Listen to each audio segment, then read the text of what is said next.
I was gonna ask if there were any pervs out there tonight, but I think we've already figured that out. So, are there any Edward Albee fans out there? If you're a perv and that, he might like the story.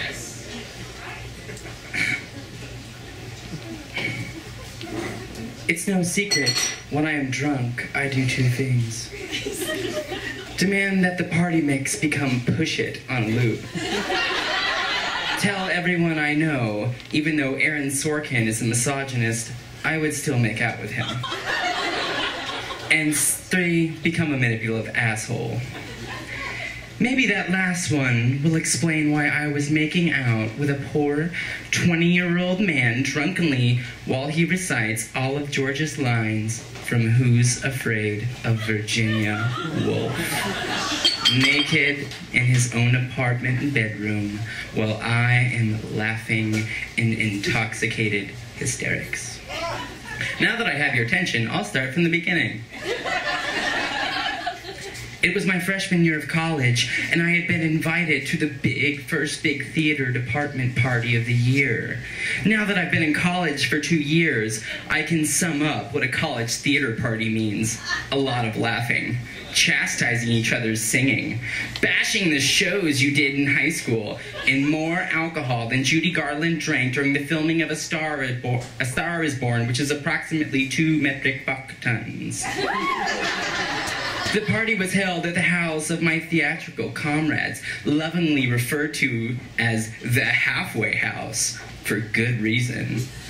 As soon as I walked in, a drink of Absolute sprinkled with Hawaiian punch was thrust into my hand, and there was much handshaking and joke-telling with the people I have never seen in my life. It's the...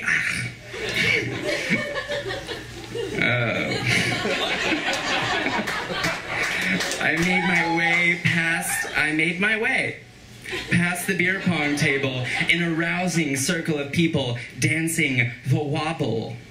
Because the wobble isn't dancing, it is what the name says, you wobble. He even tells you to, and endearingly so, wobble baby wobble. It's like he's actually trying to coax a baby into it. He's being kind, and you people aren't listening. Stop trying to look sexy, and he just says it, just fucking wobble. And I'm sorry for the rant. I'm just someone who cares that party dances are done correctly.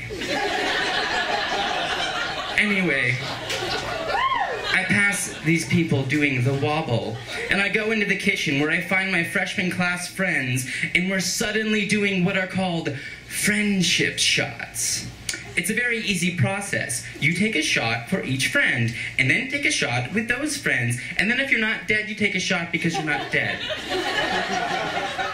A few hours later, I found myself in the apartment of a boy who was a freshman actor in the theater department.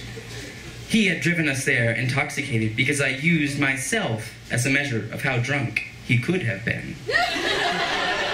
Since you can kind of walk in a straight line, and I cannot walk at all, you're good to drive. After a quick car discussion of how his car smelled like pot and cheese, we walked into his room, we shut the door, and our pants were removed, and I started things off with, "Let's fucking do this!" A quick note about me. I am the least sexual person on earth. Seriously. I know women should learn to appreciate their bodies and see themselves as a sexual goddess. I mean, I saw the Vagina monologues once, and I had that quote from my big fat Greek wedding about them being lambs in the kitchen and tigers in the bedroom. I think I wrote it on an IHOP receipt, but I just can't bring myself to be completely comfortable with sex. I've ruined numerous moments of heightened sensuality in my young lifetime. I used to laugh because if I kissed, the word is kissed. If I kissed my ex-boyfriend at a certain angle, it would make a fart noise, and I would laugh to the point of tears for 5 minutes. This one time I felt my boyfriend up to the Jeffersons theme song because I thought it would be great material for a memoir or a blog.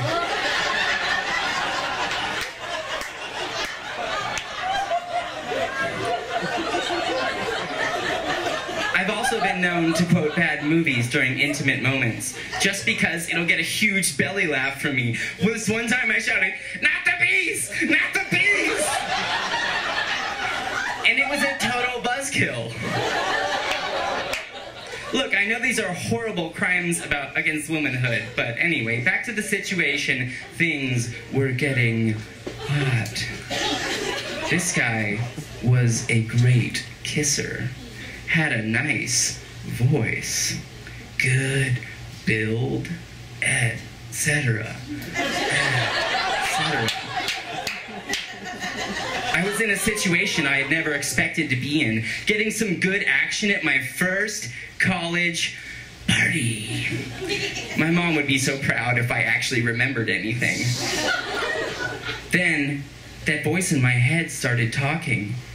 The voice that turns intimate moments into weird comedy routines and sitcom gold. It was reminding me that this kid, who was currently in Who's Afraid of Virginia Wolfe, which my university was putting on at the time, he was the understudy for George. Ergo, he knew all the lines.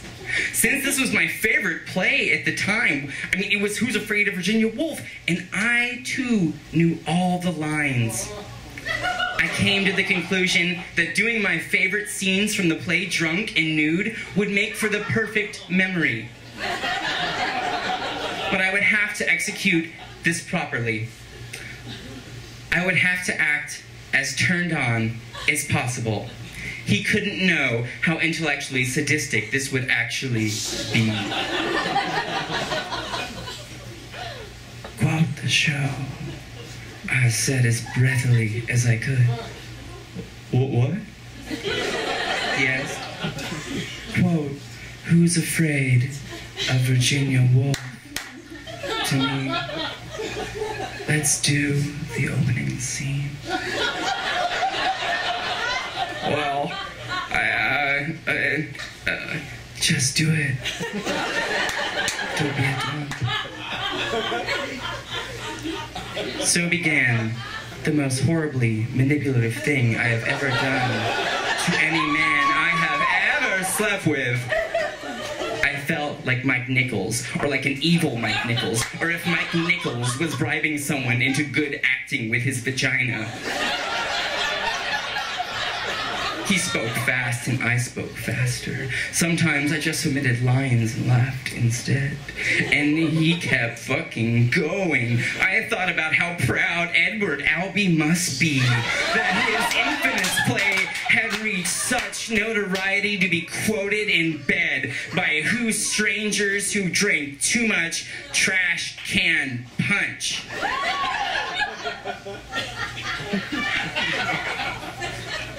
The fun stopped when George, that's what I call him now, went downstairs. Like downstairs on me. It's not that it wasn't good. It was, but I'll be honest. I think vaginas are horribly disgusting. They're the reason I could never become a lesbian. Every time I walk out of the shower or go shave, I just sigh about the fact that I am an abomination due to this wormhole lurking beneath a soft and kind body. Since I was drunk, it was only natural that I would say the most inappropriate thing to him after he was done. Why would you do that?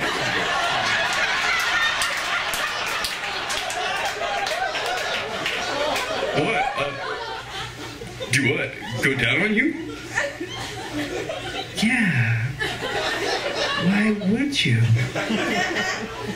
I looked him dead in the drunken, lusty eye and drew out my words like a prophetic saber. Vaginas are fucking disgusting. My words slapped him right across his dirty mouth. Literally dirty, though. His mouth had just been in my horrible cesspool of evil.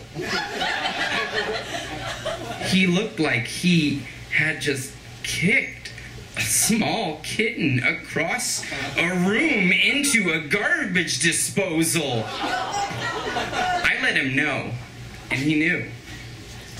George lay down beside me and gathered the sweat-soaked sheets. There was a heavy silence as my drunkenness turned into exhaustion, and the lull of air from the fan filled the gas where laughter and words once reigned. It was certainly an adventure to remember. No matter how hungover I was the next morning, and you can assume that I was, I wouldn't forget a single thing that happened in that room. How I had directed the most obscenely humiliating version of Vagina Wolfe to grace humanity. How I let a boy I had just met know that what he was doing was his mouth, something that Orbit would never clean up. We never knew that we would end up becoming good friends after that night. And I didn't want to leave someone else to the last word, so I made my last attempt at dialogue for the evening. Hey, guess what? He said groggily, and I snickered. What if the play was called Who's Afraid of Vagina Wolfe? And with a big, huge laugh from the both of us, we passed out.